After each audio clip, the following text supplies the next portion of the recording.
So the chat is available for you to put comments, and for questions only, please enter the questions in the Q&A, tab in the bottom of the screen.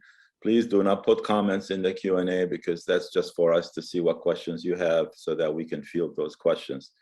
At this point, I would like to introduce Yusuf Aboudi. Yusuf is a member of the Palestine Museum US Board of Directors. And also Nancy Nesbitt is the Chief Curator at the Palestine Museum US. Yusuf and Nancy will be assisting me today in conducting our interview with Amira Hass. Welcome, Amira. I'm going to ask you to unmute yourself as you'll be talking shortly. Amira needs no introduction. However, we're still going to introduce her, and I'm going to ask Yusuf Aboudi to provide a brief introduction before we get started. Yusuf. Thank you, Faisal. Welcome, Amira. Welcome, everybody. Amira Hass has been reporting for Haaretz on Israeli occupation in the West Bank and Gaza since the early 90s. And she also lived in Gaza from 1993 to 1997, and ever since then, she's been living in El Bira, Palestine. She's the author of Drinking the Sea at Gaza and 2 compilations of articles of Haaretz and Italian Weekly International. She was born in Jerusalem in 1956 and studied history in Jerusalem and Tel Aviv universities. Amira has also joined and was active in the left-wing groups while in high school. So welcome, Amira. Good to see you again. Yes, even virtually, yeah. Good Sunday for all of you, yeah. Thank you, Amira. To start with, I'm wondering if you can tell us a little bit about yourself personally. Tell us a little bit about your family, where you grew up, and how did you get to where you are now? In very short, I'm a red diapered baby. So where I am now is not a big thing, or is not a big a surprise, or a turn in my life. It's I feel that I follow for 65, 66 years the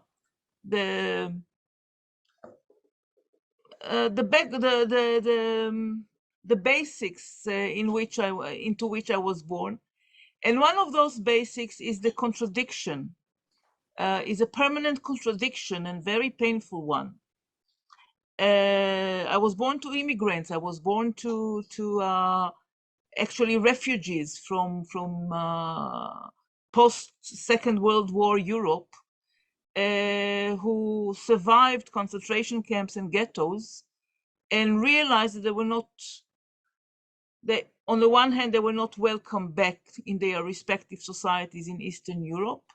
And also they discovered that all their families and close friends were killed by the German occupation. And even though they were not Zionists, you can say they were also even anti-Zionists because they were communists. They looked for a refuge. They looked for another place in the diaspora, and they emigrated to Palestine, Israel. It was after the establishment of the state. And I think that this realization of the contradiction has become stronger and stronger over their lives, and also in my life. But I was born here in Jerusalem. And as I said, I was active in, as a child, I was taken to all the demonstrations against the Israeli military rule and against other things. My father was arrested several times. My mother, I remember police coming to the house to arrest her because she had distributed leaflets against Ben Gurion. So this was more or less the background of my upbringing. So I'm not a rebellious person at all. because I follow this track. Okay, well, thank you. Amira, you recently wrote a very striking article, and I'm just going to quote a paragraph from that article, and then I'm going to ask you to elaborate on what you wrote in more details and examples. In your article, you said, on 1,000 fronts and more, Israel is fighting against the Palestinians, armed soldiers and policemen, bureaucrats and inspectors, architects, right-wing, non-governmental organizations, all are soldiers of the state, and they are too many to count. The vanguard and the rear guard in every battle, the state prosecutor's office, the legal advisors, and the judges. Sounds very ominous. Yeah, and unfortunately very accurate. And I wrote this both as a journalist and as an activist in spirit, and somebody who follows my fellow Israeli activists and Palestinian activists and human rights defenders, both Israelis and Palestinians and internationals. We have to follow so many cases, and we have to confront so many attacks against Palestinians, and we don't have the people to confront and to work in all those fronts. While the state has so many people and so many ammunitions and so many laws and so many judges to support it in this war, in the so many kinds of warfare that it conducts every day, every minute. Who orchestrates all this? I mean, is there some sort of a secret command center somewhere that has a huge 55 monitors on the wall, and then they watch what they're doing to children here, what they're doing to olive farmers there, what they're doing, what settlers they're sending to terrorize people, and what things they're confiscating, what houses they're blowing up? Is there some sort of a secret central command for that, or who coordinates all this huge effort against Palestinians on a day-to-day basis? There is central command, but it's not secret. And beside the central command, there is the spirit that guides so many others. And there is also what I call a plane without a pilot. There are also things done without a pilot. It's already in the DNA of the system.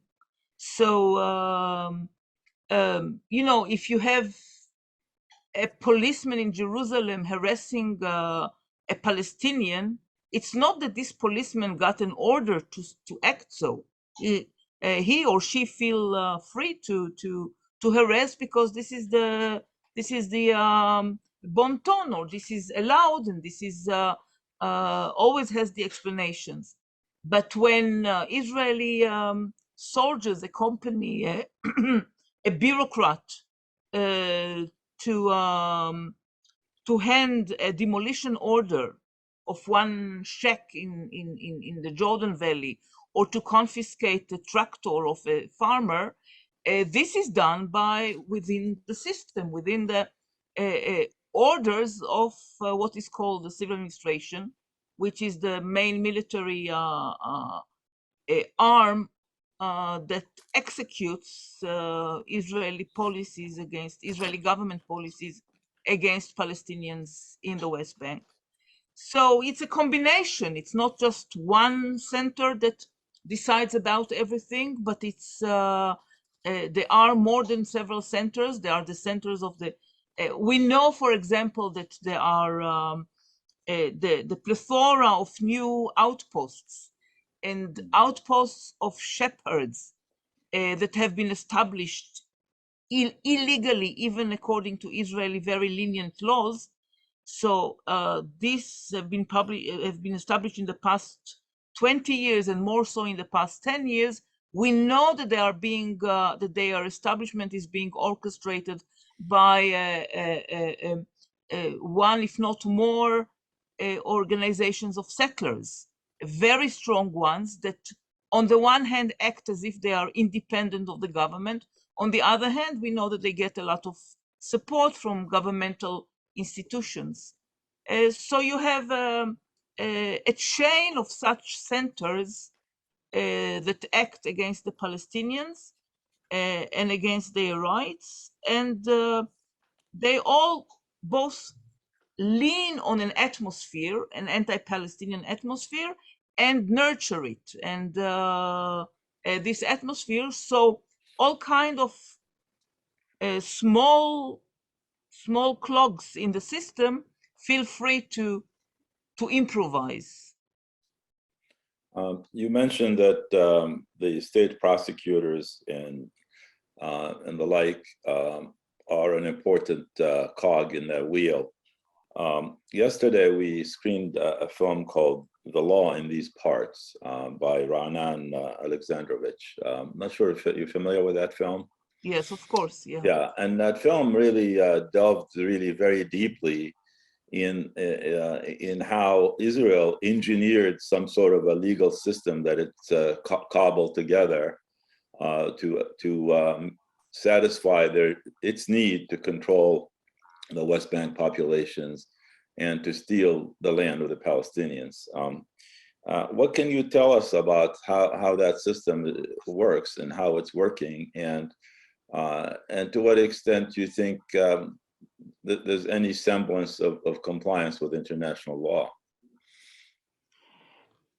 I'm not very well versed with the world of law, and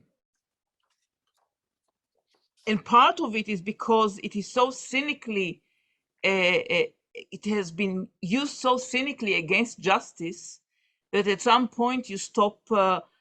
You don't want to enter their own explanations because they seem so hollow. But what I can say from having followed mostly the Supreme Court, the Israeli Supreme Court or High Court of Justice over the years, is that they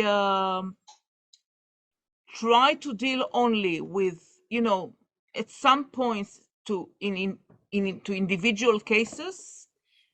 They are afraid, as if it were fire, from concepts such as equality and fairness.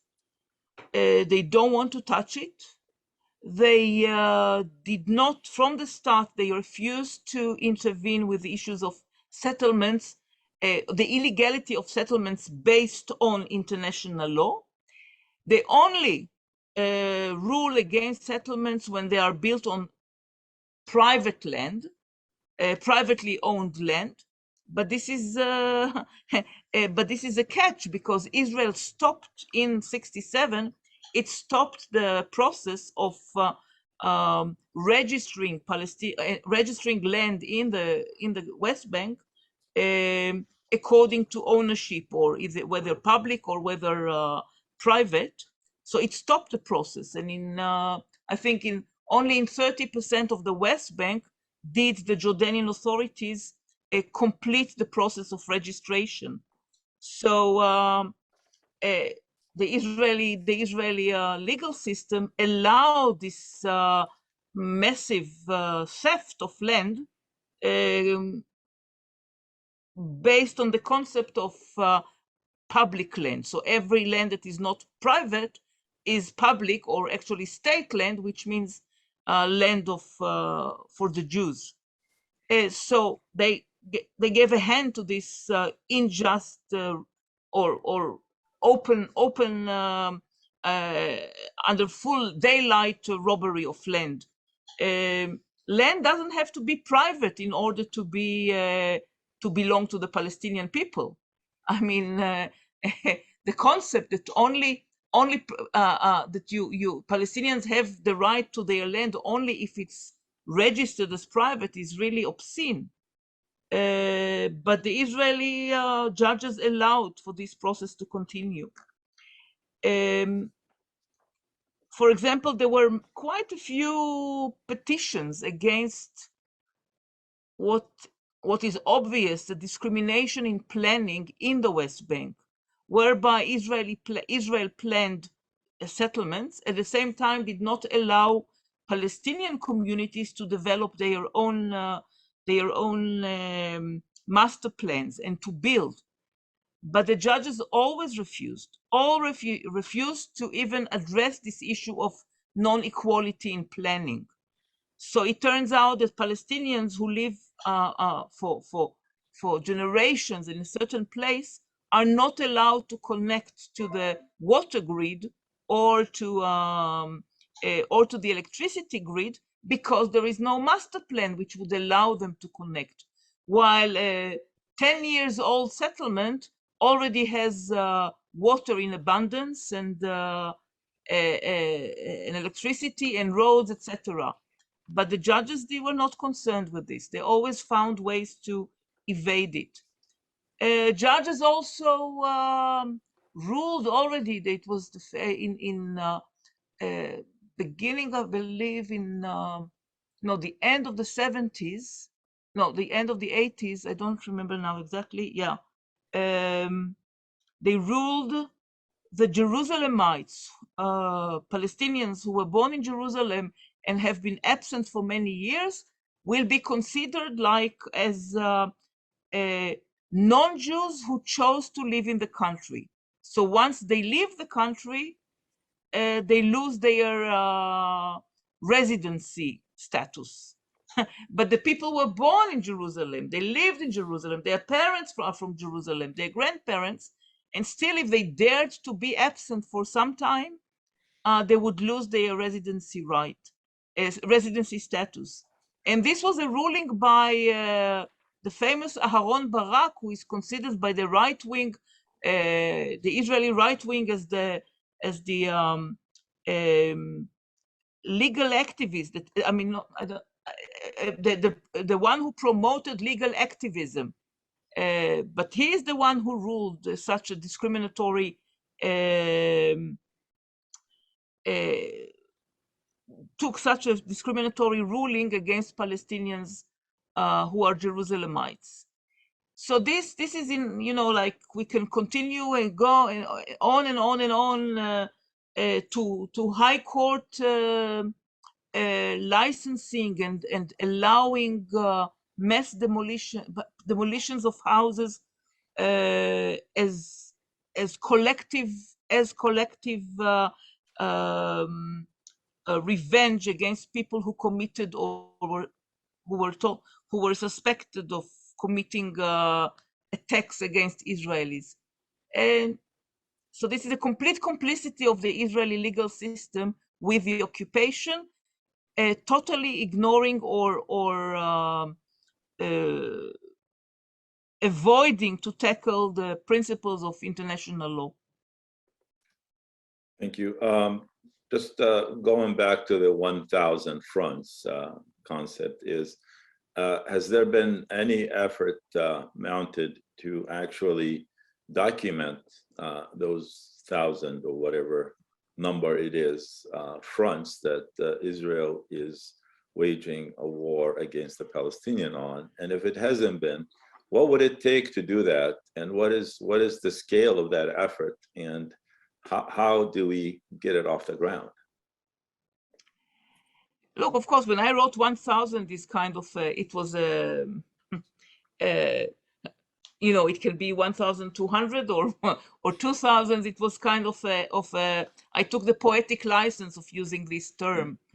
There are many groups that document. I mean, we don't. There is a lot of documentation.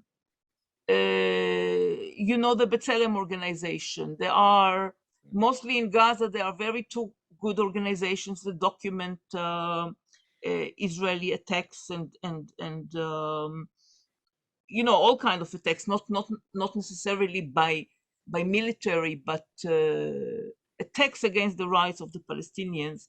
So it's El Mizan and the Palestinian Center for Human Rights, and they are documenting things very meticulously. There are Israeli groups such as Hamukhed, the Center for the Defense of the Rights of the Individual, which are documenting very thoroughly and systematically Israeli violations of international law and Israeli routine attacks against Palestinians. So we are not, this is not an issue. Documentation and information are in abundance. It's really there is no way that Israelis can say, "Oh, we didn't know." There is no way. And now with Facebook, you have activists who document every so many incidents where settlers, for example, attack Palestinians, or where Israeli military helps settlers to chase away Palestinian farmers or Palestinian shepherds from their lands. So this is, I mean, in order to go to court, we have more than enough about such proof of such attacks in all the fronts. It's true, but I think it will be kind of nice and convenient to have some binder that says the 1,001 Israeli violations that Israel does on a daily basis, and that book can be published and distributed more so outside of Israel, so that the world would become aware of all that. I know they're aware of some. Look, yeah. if you go to the website of Hamukhed, is one of my favorite organizations, I must say, because they one of their real great struggles, legal struggles, are about the regulations within the lands that were locked outside of the wall, of the separation wall. So if you go into their website, and I really encourage you to do so, you see they have timeline where they bring examples of some of those fronts, and both cover it historically from the start, and what is happening today, and what are Israeli new measures in each field. So it's called Hamukhed. What's the link for that? The center, yeah. There it is. Thank you. Somebody put up that. And this is very useful. This is very useful. So they don't call it the fronts as I did, but these are some of the fronts, and some of the and many examples, and many cases in each front that show us the gravity of Israeli attack against Palestinians. Thank you.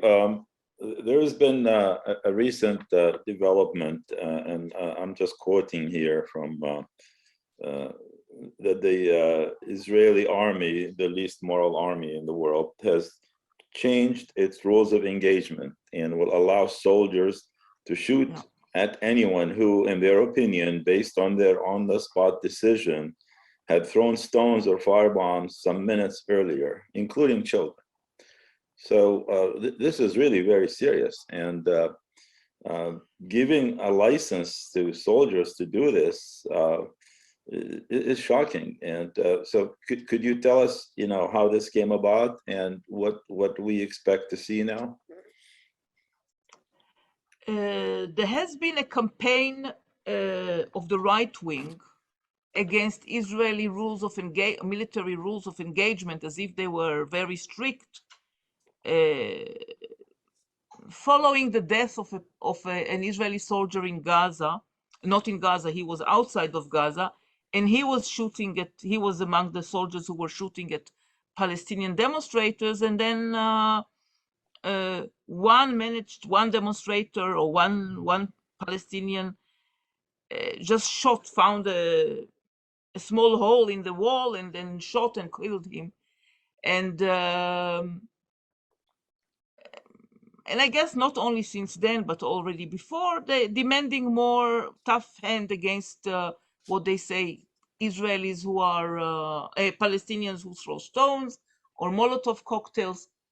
But I must say that even before this change of rules of engagement, Israeli soldiers did feel free to shoot not only on the spot, but there was another change in Israeli rules of engagement, allowing soldiers to shoot at people that they suspect came to steal ammunition from military bases. And this really backfired just a week ago when two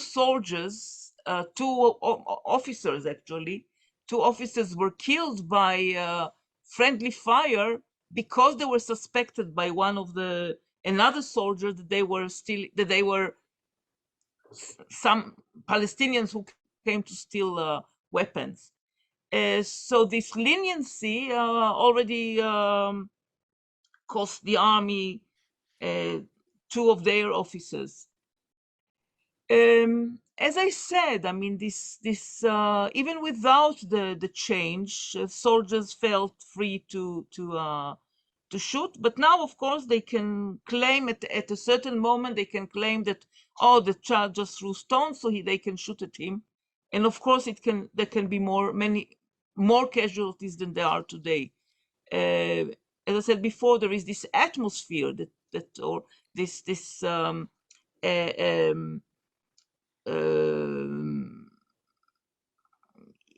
atmosphere that the life of Palestinians is cheap. So soldiers do act according to this atmosphere, to this unspoken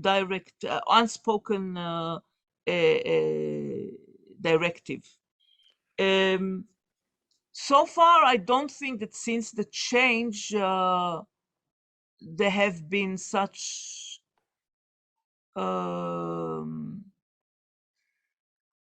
like they were shooting and killing demonstrators in Beta, people who protest the establishment of an outpost and then a military position on their lands.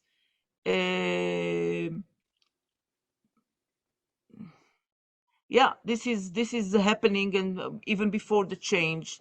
And I just wrote 2 months ago about a child who indeed intended to throw a Molotov cocktail, but the soldiers had all the ways to stop him before and not to kill him, and they did it. Yes, but maybe the fact that two soldiers were killed by this leniency, because of this leniency, will force them to think again about this change. Though, again, the soldiers feel on the field, in the spot, the soldiers always feel quite sure that even if they kill and when they kill, they are being protected by the army. Whether they were in danger, which usually they are not in danger, and whether they were not in danger, which is the rule. I find it very shocking that it says there that they can kill people, including children, who threw stones a little while earlier. So it's not like to kill somebody while they're throwing stones at you and you're doing it in self-defense. Never mind, the asymmetry, the lack of symmetry between a rifle and a stone. But it also allowing them to shoot somebody when that person presents no immediate danger, like they threw a stone at them 5 minutes ago. They can go find them and then kill them because they threw stones at them 5 minutes ago. That's definitely extrajudicial justice. And I don't know of any— I totally agree, yeah, of anybody in the world who would agree with this. And the shocking thing is, that the United States supports Israel and allows Israel to do all kinds of things, and they look the other way. Now, in your opinion, do you believe that the US and people in Congress are aware of this kind of activity that goes on in Israel? You know, I should ask you, because you are in America, and I'm not.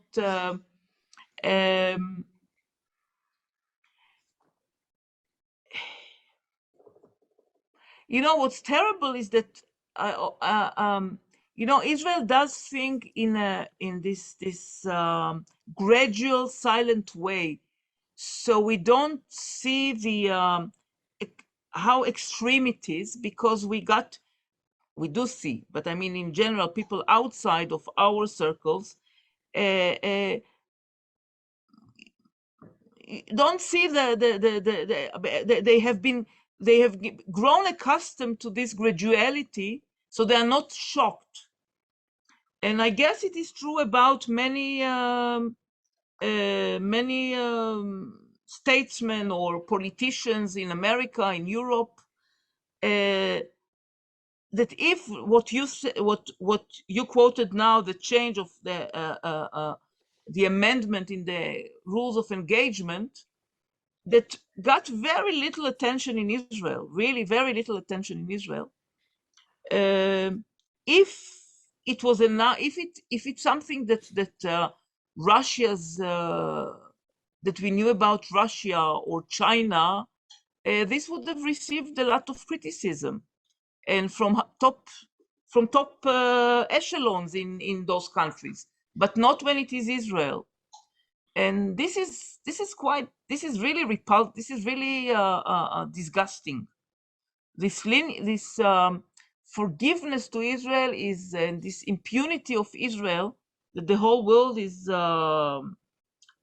involved in, is indeed very repulsive and dangerous. Thank you, Amira. I'm going to give Yusuf Aboudi a chance. He had a couple of questions he wanted to ask, and then after that, we'll look at the questions from the audience, and Nancy at that point can help us with looking through them and fielding some of those questions. Yusuf? It's always dangerous for you to give me the mic there, because I could take up 2 hours. So, but let me just, so earlier you had mentioned on the sanctioned versus unsanctioned behaviors of people, and you had used the example of the soldier in Jerusalem that would go out of his way just to abuse a Palestinian, and there's no particular central command that gave him that order, and it's just a behavior perspective that happens because it's ingrained within society. Have you seen any change in that kind of behavior and that kind of ingrained behavior within society over there? And do you believe that with the world being as connected as it is, and the information readily available, would that change, expedite, and would that change the mannerism of central command?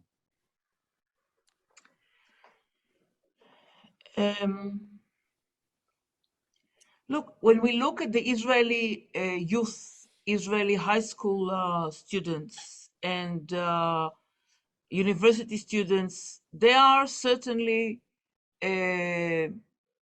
more to the right wing than their parents or grandparents were. I mean, in a way, I would say it's not that their grandparents were ever supporters of Palestinian rights, but still they were shocked. They probably were shocked or were embarrassed to be exposed with facts about killing people, killing children, etc. Now there is an atmosphere of indifference or even support, and this is our right, etc. And I just had in one of those in another webinar that I participated with an Israeli group, Ir Amim, that focuses on Jerusalem. So I was told later by the director that their experience with high school students is really very depressing, because they are so supportive of the most oppressive and repressive Israeli policies. without seeing anything wrong about it. Look, information and knowledge are not the problem, as I said. Unlike things that happened 80 years ago or 70 years ago, both in Palestine and outside of Palestine, we are drowning in information. We have too much information. So the issue is not about information, it's about the refusal to know or the refusal to, or the indifference, whether you know or you don't know. It's not seen as a reason to object to something, even if you know how, even if you know. So like, it's like what we have raised upon as some kind of set of values is not the set of values that guides people today, so it seems. So to kill a child, to demolish a home, to steal the land, to not to give Palestinians access to water, it doesn't shock people. And it doesn't shock politicians in Europe and the States. They could say, oh, there are atrocities much worse than this. Or there is a Palestinian PA, so let them deal with it. It's not our business, or whatever. Or we have other concerns to deal with. So it is not taken as a reason to use diplomatic and political means in order to check Israel. Do you think that that behavior from international community is that this is old news, it's boring, we don't want to deal with it, it's ongoing? Look, I guess there are many reasons, and I guess that look, I'm sure that there is indifference and kind of blindness or refusal to see or to deal with other atrocities in the world. We are not the only evil place in the world. I mean, there are other atrocities, and it's always connected to political considerations. So probably it's for political considerations, Biden is more free to criticize China or Putin or whatever, but not Israel. And the same goes with states like England or France or Germany. And of course, Germany and France and England would always use the pretext of the Nazi period, actually using the murder of my family and so many other people as an explanation why to allow Israel to repress and to oppress and to expel and to kill Palestinians, which is really, I use often the word here repulsive and disgusting, but I should use everything that you have in the dictionary to say the same thing. Yeah, understood. We're about 3/4 of an hour in, and I know we have a lot of questions, and I don't want to take up all the time for my questions. So Nancy, you want to start reading some of these questions, starting from the top? You're on mute.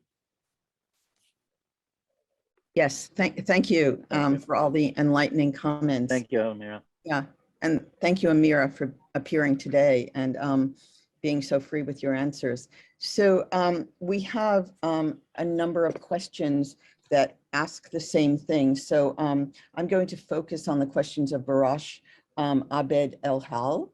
And he asks, among other things, that people, it seems that the Israelis are not seeing at all the connection between the Holocaust and the Nakba. Number one, do you think that that's true? And number two, is it because they don't want to, or because it makes it so that that the similarity of taking over and the justification for taking over the land will be abided if they see that similarity?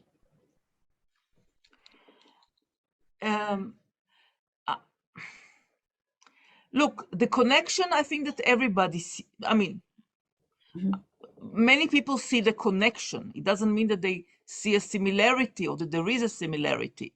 We don't need to compare things in order to, or to compare historical injustices in order to be against them. The connection is, first of all, historical. It is a contextual. It is a sequence. I mean, before Hitler came to power and before Nazi Germany controlled Europe, only a minority among Jews chose or supported the Zionist way. Most of the Jews, whether they felt persecuted for economical reasons or religious reasons or national reasons, they looked for other ways to escape their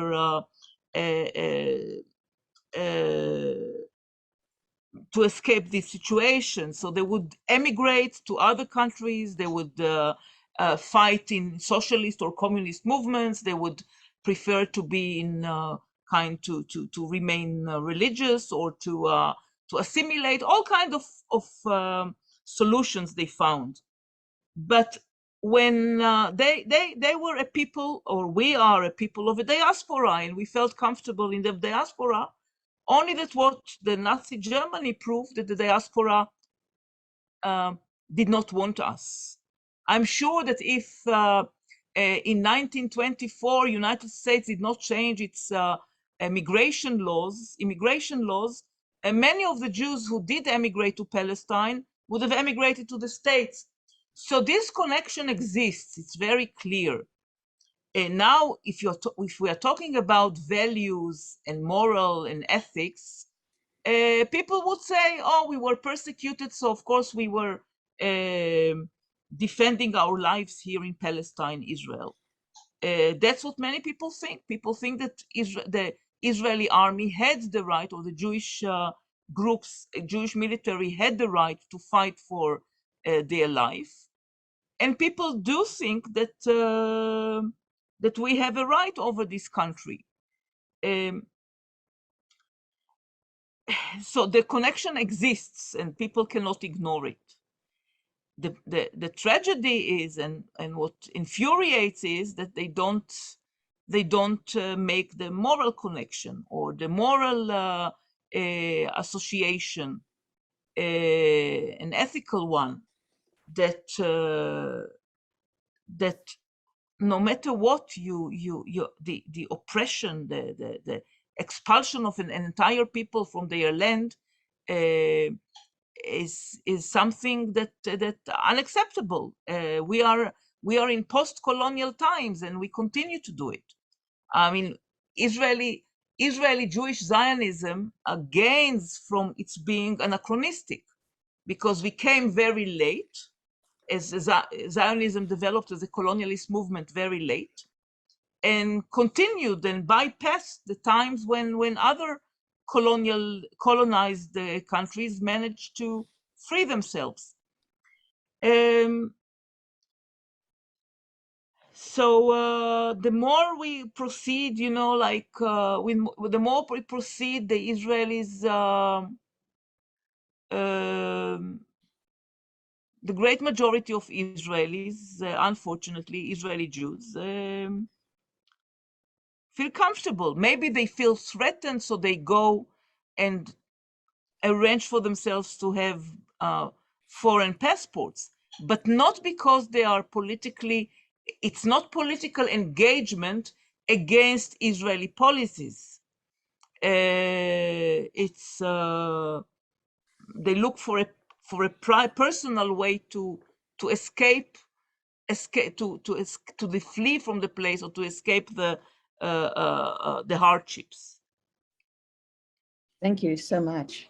A. Heli is how he or she writes her name, points out, and I quote, "Privately owned and registered land versus collective ownership as a colonial territorialist imperative has existed in other nations of colonial times, the US among them before it became the US, Australia, etc., as opposed to collectively owned land. Now, we know that in Israel, one movement in the origination of the land of Israel, the country of Israel, was a focus on kibbutzim, which are collectively owned. So why do they not see the connection between something that they started and collectively owned land rather than land that has to be registered in Palestine? Because colonizers will use every method to take over the land. I mean, it is a very good point, because it's like that Israel respects all of a sudden, when it comes to Palestinians, Israel respects the sanctity of private property, so that only when it's Palestinians they are connected to private property, but does not acknowledge their right for collective property. But they are, they can use one and the opposite in order to achieve their aim of expelling Palestinians, more Palestinians, or condensing them in the Bantustans that have been created in the West Bank over the past 30, 40 years. Now, excuse me for a second. Amira, I'm gonna just change the subject for a moment here, and we don't want to spend a lot of time on this question, but wanted to just get a quick take from you on the relationship between the PA and Israel. Are there things that we don't know about that you know that you can tell us about that?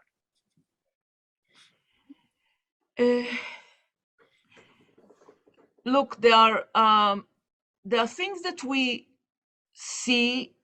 Of course, I feel a bit uncomfortable to speak about it as an Israeli Jew. Mm-hmm. It's not easy, like I'm not among of the people. There are people who say, oh, they are collaborators, or it's like they are like the South Lebanon army, and I feel a bit. I mean, I prefer to analyze and not to give names. What I can say is that there is, they are at certain points they act for sure as subcontractors of the Israeli occupation, and they also act as managers of Palestinian life in the enclaves that Israel has created over the past 30 years under the guise of the Oslo Agreement. So they are responsible for taking care of everything, of all the duties that, according to international law, was supposed to be taken by the occupying power. And that's why subcontractor might be a good definition. To what extent it comes to security cooperation, how detailed it is, we can only guess. You can believe me. You can imagine that I'm not being that these secrets are not being shared with us. Sometimes the Israeli security gives compliments to the PA for being so faithful in this exchange of security information and doing security stuff. It's not just about the relationship, but it's about a nomenclatura that has developed here, strata of bureaucrats around Fatah that benefit from this status quo.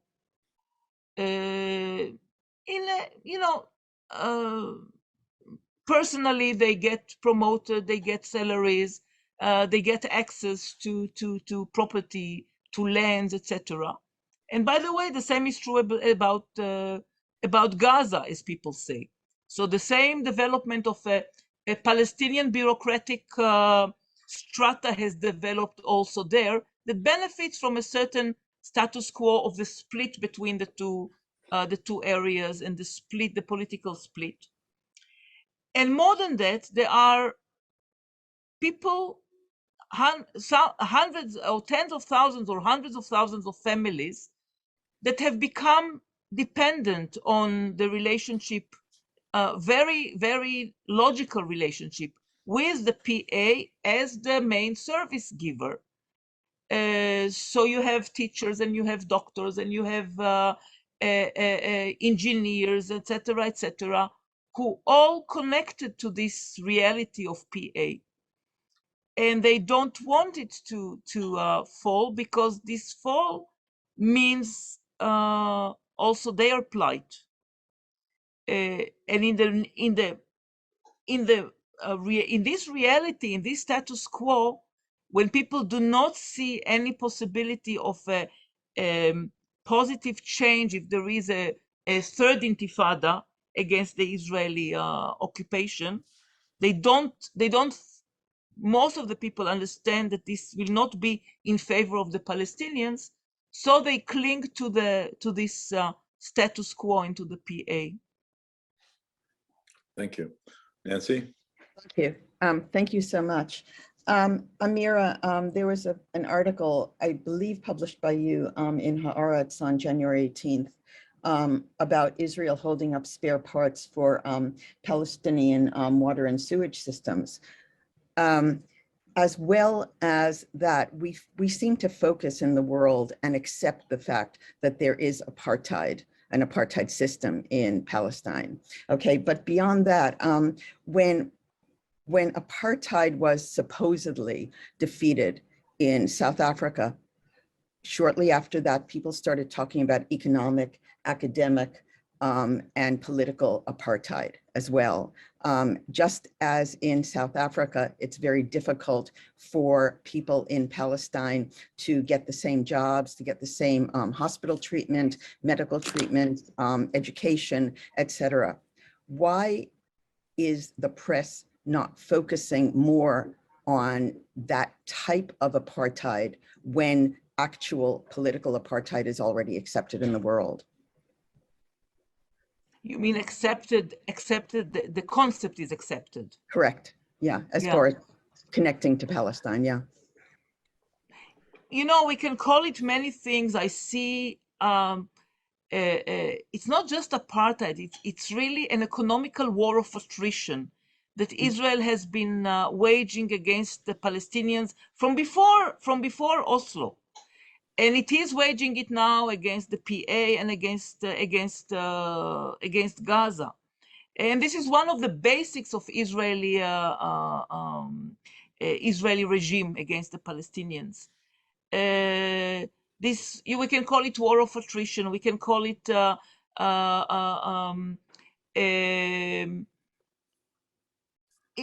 I mean, this is the best for me. This is the best definition I can have, because to say economical apartheid, you know, I think that economical apartheid is more, advocate to describe the reality in Israel proper. While when we talk about Gaza and the West Bank, I think it's a hybrid reality. It's a hybrid situation. I'm not an academic, so I don't feel obliged by one definition only, or a binary definition.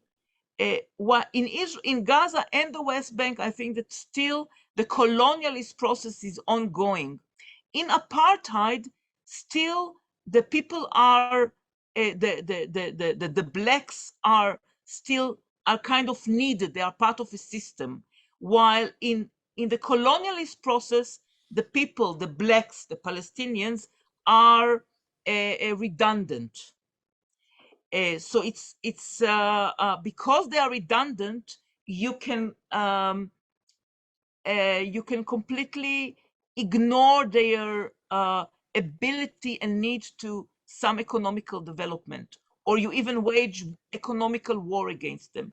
And this is what's happening in Gaza and the West Bank, not allowing the Palestinians, not the PA, the Palestinians, to develop their economy according to their abilities and talents and skills and needs. I think it has been addressed, maybe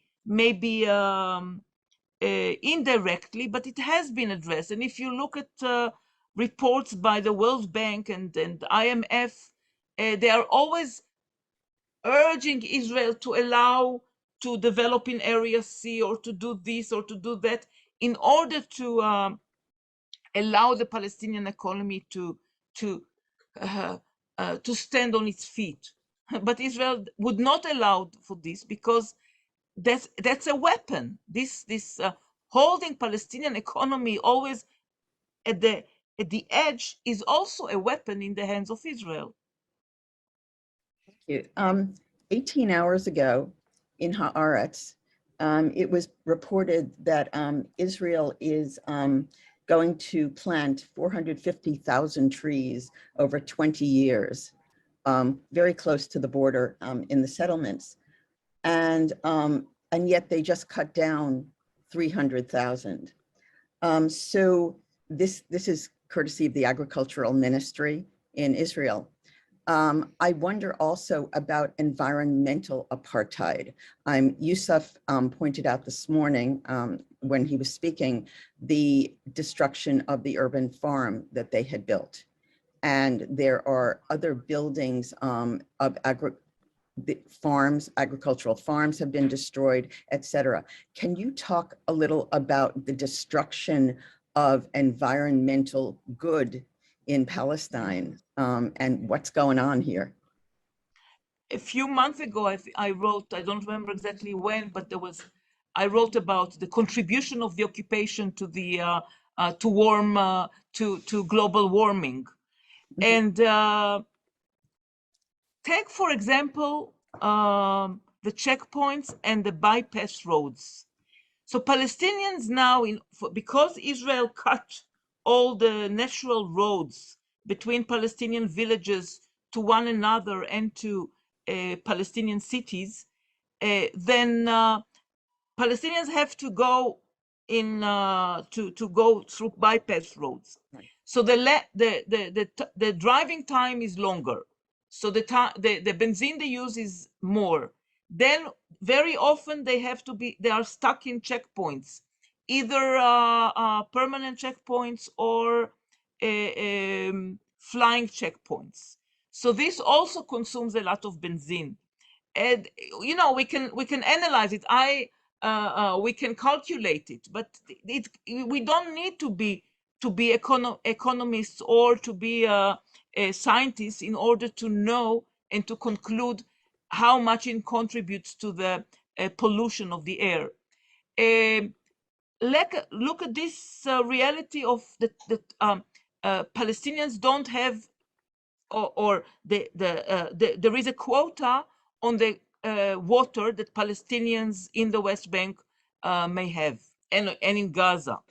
So it happened also here. We have to order in summer, especially because there is quota, there is not enough water, and because the pressure in the pipes is too weak, so water doesn't reach the high places. People have to buy water in tanks. So it doesn't only cost 5 times more, which usually poorer families have to pay. So they have to pay half of their salary, of their income, for water.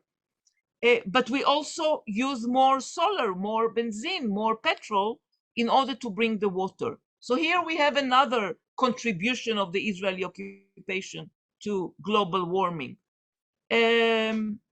Not allowing Palestinians to develop. I mean, to not, you know, develop is a tricky word here, but in Gaza, the fact that Gazans have to desalinate or to purify water because the aquifer is totally over pumped and is filled with seawater. While if Israel, you know, of all the water that we steal from Palestinians in the West Bank, we could pump and supply or sell even part of it to Gaza, this would have solved the problem of desalination, which is very costly to the environment. So you have so many such examples of how the occupation is dangerous to the environment as well. Thank you so much. Just to let you know, I haven't read them all, but there are over 75 comments and questions coming in for you. This is probably the most active session we've ever had. Anyway, so including comments like the PA reminding us of the French Vichy government during the Nazi occupation of France, comparing the treatment of Palestine to colonialists all over the world, etc. And so do you want to do the Sherry Flashman question? Okay, somebody has suggested we do that. I'm past that. Do you want to read that, please? Yeah, sure. How is your voice and perspective responded to in Israel as a long-standing Haaretz journalist? How do you maintain your journalistic position? Mm-hmm.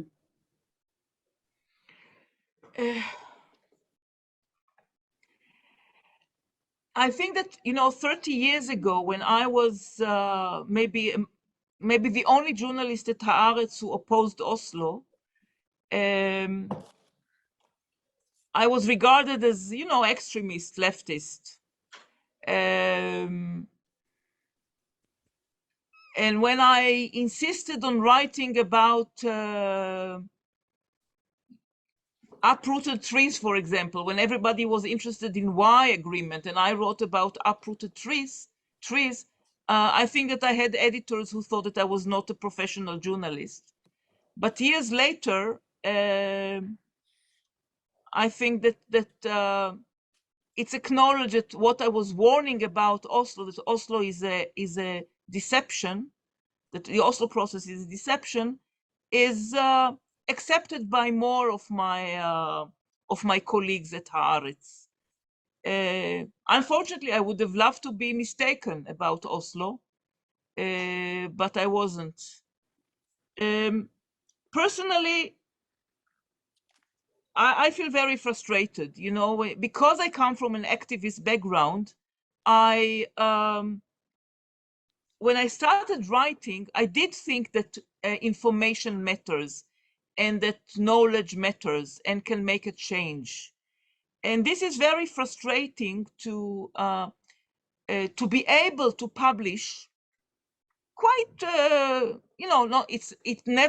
it's never enough. We can never cover all the 1,000 fronts every day with all the details, but still we are free to publish and we are free to give information, but this doesn't affect the Israeli society. On the contrary,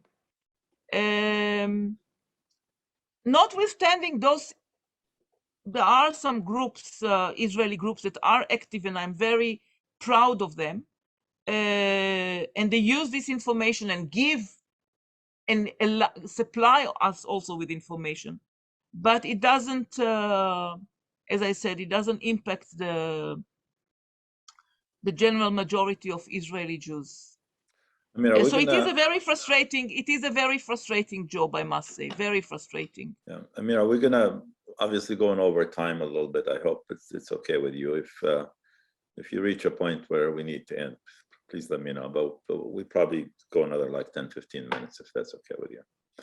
That said, Sure. There's a rather long question from Alison Glick, if that's okay, Amira, but it's worth it. It's an important question. Thank you, Amira, for your powerful writing and reporting over the years, especially your focus on Gaza. Your description of the Israeli administrative, legal, and military system of oppression against the Palestinians was very comprehensive. Some of us know that many of the land expropriation settlement activities are funded in part by nonprofit organizations in the US, and thus are being targeted by Palestine activists in campaigns to strip them of nonprofit status. Do you think such campaigns could be effective tools of solidarity activity? Do you sense that these settlement support organizations are threatened by this campaign?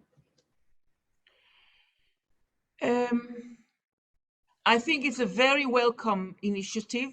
I think it should be, should be done in America and developed, and because look, we have to act. We have to act, even if we are depressed and frustrated, etc.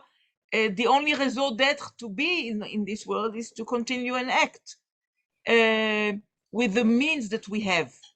So this is to expose those connections of right-wing Zionist Christian or Zionist Jewish organizations in Europe who finance robbers here and thieves here. It is very important. So far, the settlers feel, they feel very sure of themselves. But we can bring other examples in the world. I mean, I think that also Ku Klux Klan felt sure of themselves in certain points in history. And then there was a change. So this should not deter us. The self-confidence the settlers have today should not deter us. At the same time, and following up on that, the US recently has made a move to include Blacks' history in history books in the US and in university and high school curriculums. That there was a move during the Trump administration to come down definitely on Palestinians, among other things, by moving the embassy to Jerusalem. Do you think that if the United States continues to follow a path where they include the histories of people before colonialist times, okay, who are not white, that will somehow influence the situation in Palestine and somehow make Israelis more inclusive of Palestinians who have been there for 4,000 years? What can have an impact is a change in American society among American Jews, a change that we know, that we notice, but it has to be much more politically proactive and to pressure. We assume so. We assume that people make the connections, but there are Israelis who can be very supportive of the struggles of Blacks in America and don't see the connection. So it has to be to come together with international political pressure on Israel. I think that there are Palestinians in the diaspora, a young generation that are very good at giving or relating to Palestine and to Palestinian history in a way that is new for outside audiences. And they are very good at it. I don't like, they use narrative. I don't like to use the word narrative because it suggests that there are some narratives that there is, and that they can be equally wrong or right. And I think that the Palestinian,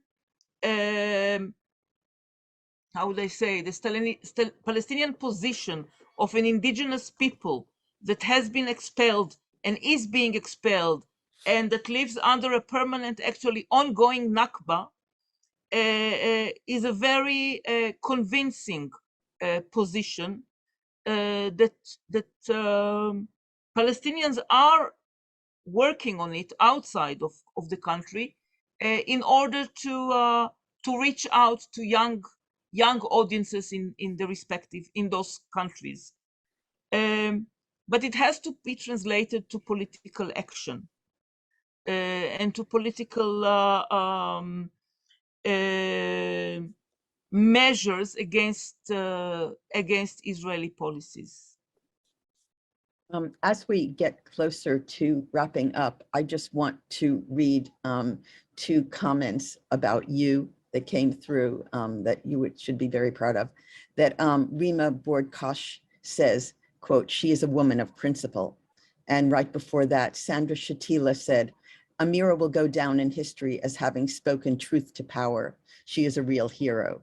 So I thank you for that, for raising your voice for those who have no voice, apparently. I also, do.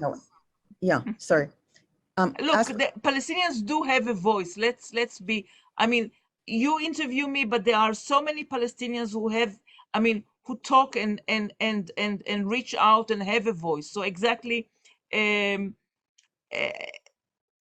think that it is not like the 50s or the 60s when the world was, or the 70s when the world was very suspicious of every Palestinian testimony, and that's why they needed Jews, Israeli Jews, and Israeli news in order to believe what Palestinians say.